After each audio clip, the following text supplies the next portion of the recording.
उज्जैन में बाबा महाकाल और बाबा काल भैरव के दर्शन करने के बाद अगले दिन हम निकल पड़े एक और दिव्य यात्रा पर ओंकारेश्वर ज्योतिर्लिंग के दर्शन के लिए।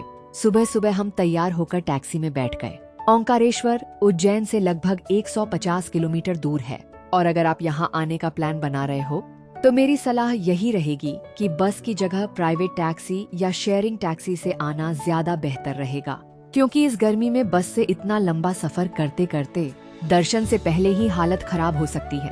प्राइवेट टैक्सी लगभग 3000 रुपए तक मिल जाती है, जबकि शेयरिंग टैक्सी करीब 400 रुपए प्रति व्यक्ति में मिल जाती है। अब हम उज्जैन से निकल चुके थे और रास्ते का नजारा सच में बहुत खूबसूरत था। बीच में खेड़ी घाट आता है, जहाँ चारों तरफ पहाड़, घुमावदार सड़कें और शानदार व्यू देखने को मिलता है। ऐसा लग रहा था जैसे हम किसी फिल्मी रोड ट्रिप पर निकल पड़े हों। लेकिन भाई, इंडिया की रोड ट्रिप बिना किसी छोटे मोटे संघर्ष के पूरी हो जाए, ऐसा कैसे हो सकता है। रास्ते में हमारी गाड़ी सीएनजी भरवाने के लिए रुकी और वहाँ जो लाइन लगी हुई थी उसे देखकर तो हमारा दिमाग ही घूम गया। करीब 1 घंटे तक हमें वहीं इंतजार करना पड़ा। धूप अलग पड़ रही थी और हम बस यही सोच रहे थे कि जल्दी से ओंकारेश्वर पहुँच जाए। लेकिन जैसे जैसे सफर आगे बढ़ रहा था वैसे वैसे एक्साइटमेंट भी बढ़ती जा रही थी। लंबे सफर के बाद आखिरकार हम पहुंच गए ओंकारेश्वर, और सच बताऊं, पहली झलक में ही ये जगह दिल जीत लेती है। चारों तरफ पहाड़, बीच में बहती नर्मदा मैया और उसके किनारे बसा हुआ ओंकारेश्वर धाम।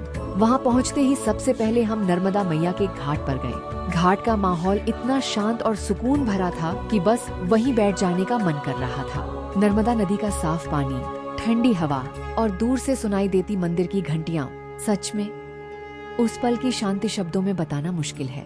कुछ लोग स्नान कर रहे थे, कुछ पूजा कर रहे थे और कुछ बस नदी किनारे बैठकर उस दिव्य माहौल को महसूस कर रहे थे। थोड़ी देर घाट पर समय बिताने के बाद अब बारी थी ओंकारेश्वर ज्योतिर्लिंग के दर्शन की। यहाँ मंदिर तक पहुँचने के लिए 2 रास्ते हैं। पहला, नाव से नदी पार करके जाना और दूसरा, झूलते पुल से होकर मंदिर तक पहुँचना। अगर आप पुल वाले रास्ते से जाना चाहते हो तो उसकी ऑनलाइन बुकिंग पहले से करनी पड़ती है। बुकिंग लगभग 300 रुपए प्रति व्यक्ति होती है और ज्यादातर स्लॉट पहले से ही फुल हो जाते हैं। इसलिए अगर आप यहाँ आने का प्लान बना रहे हो तो एडवांस बुकिंग जरूर कर लेना। अब हम भी दर्शन के लिए आगे बढ़ रहे थे, लेकिन यहाँ भक्तों की भीड़ काफी ज्यादा थी। ओंकारेश्वर ज्योतिर्लिंग के हमें दूर से ही दर्शन हुए, लेकिन यकीन मानो, उस एक झलक में भी एक अलग ही शांति महसूस हो रही थी।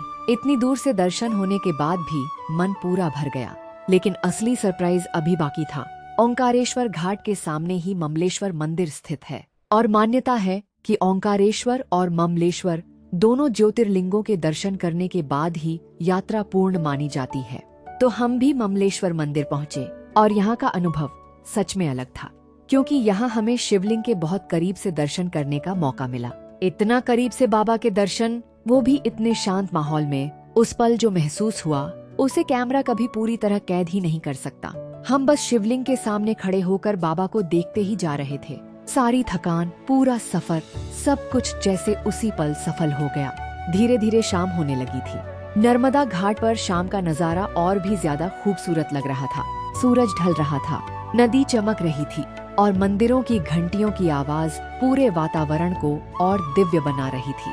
सच बताऊं, ओंकारेश्वर सिर्फ एक मंदिर नहीं, एक एहसास है। लेकिन अगले दिन हमें उज्जैन भी घूमना था, इसलिए ज्यादा देर रुकने का समय नहीं था और फिर हम वापस टैक्सी में बैठकर उज्जैन के लिए निकल पड़े। लंबे सफर के बाद करीब रात के 12 बजे हम वापस उज्जैन पहुँचे। थकान तो बहुत थी, लेकिन दिल पूरी तरह खुश था, क्योंकि एक ही यात्रा में हमें बाबा महाकाल, बाबा काल भैरव और ओंकारेश्वर ज्योतिर्लिंग तीनों के दिव्य दर्शन करने का सौभाग्य मिला था। अगर आप भी कभी उज्जैन और ओंकारेश्वर आने का प्लान बना रहे हो तो एक बात जरूर याद रखना, ये सिर्फ ट्रिप नहीं होती, ये एक आध्यात्मिक अनुभव होता है। अगर वीडियो पसंद आए तो लाइक जरूर करना और चैनल को सब्सक्राइब करना मत भूलना। मिलते हैं अगले व्लॉग में। हर हर महादेव।